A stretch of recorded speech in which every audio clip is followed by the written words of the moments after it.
আসসালামু আলাইকুম সুপ্রিয় দর্শক, আপনাদের ভালোবাসা আসলাম এক অসহায় মেয়ের কাছে। আমরা শুনবো তার জীবন কাহিনী।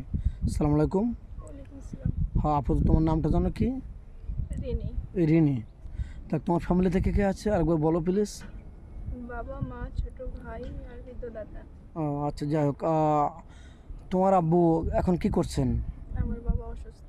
অসুস্থ? কি হয়েছিল একজাক্টলি বলবে? সে প্যারালাইজ হয়ে বিছানাগত। ও আচ্ছা, তো সে কি চিকিৎসাধীন আছেন নাকি টাকার অভাবে চিকিৎসা হচ্ছে না, কোনটা? টাকার অভাবে চিকিৎসা হচ্ছে না।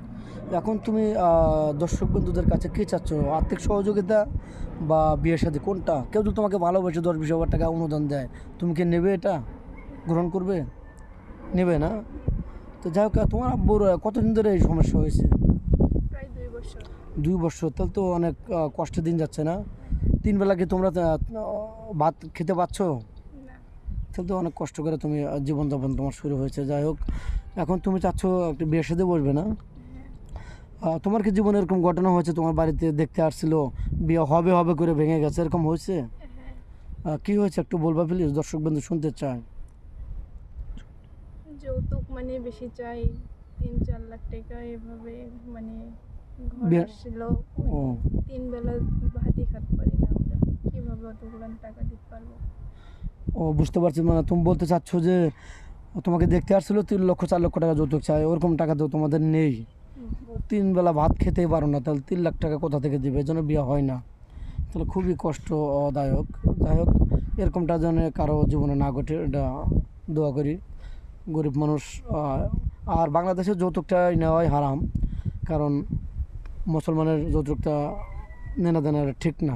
তো যাই হোক, কোনো প্রবাসী ভাই তার ওয়াইফ চলে গেছে, দ্বিতীয় বিয়ে করবে, তোমার কি বিয়েতে সম্মতি আছে, মানে বিয়ে বসবে এরকম?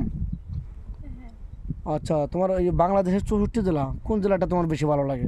তোমার স্বামী যদি তোমাকে ঘুরতে নিয়ে যায়, ঢাকা আসবে না চট্টগ্রাম নাকি সিলেট যাবে নাকি ছাতক যাবে না কোথায় যাবে, মানে বাংলাদেশে কোথায় ঘুরতে যাবে এরকমটা মনে হয়? এরকম আশা আছে স্বামী কিনে বাংলাদেশে কোনো জায়গায় ঘুরতে যাবে? কক্সবাজার। কক্সবাজার তোমার পছন্দ? কোনোদিন তো যাও নাই, গরিব মানুষ তো যেতে পারো নাই। যাই হোক, অনেক ভালো লাগলো। তুমি কী খেতে পছন্দ করো? তোমার ফেভারিট খাবার কি? ঝালমুড়ি, ফুচকা, না গরম ভাত, না খিচুড়ি, না কোনটা? ভাত। মানে ডাউল ভাতে তুমি খুশি? গরিব মানুষ তো, ওরকম কোনো চাহিদা তোমার নেই। যাক, অনেক সুন্দর কথা বলছো, কারণ গরিব মানুষ 2 বেলা ভাত খেতেই খুবই কষ্ট, তোমার আবার কি থাকবে? যাই হোক, তুমি রান্না বান্না সব করতে পারো?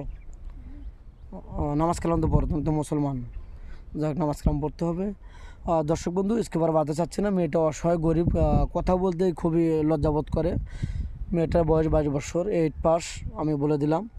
তো মেয়েটা আমাদের পরিচিত, আশা করি ঠকবেন না, মেয়েটা অনেক ভালো।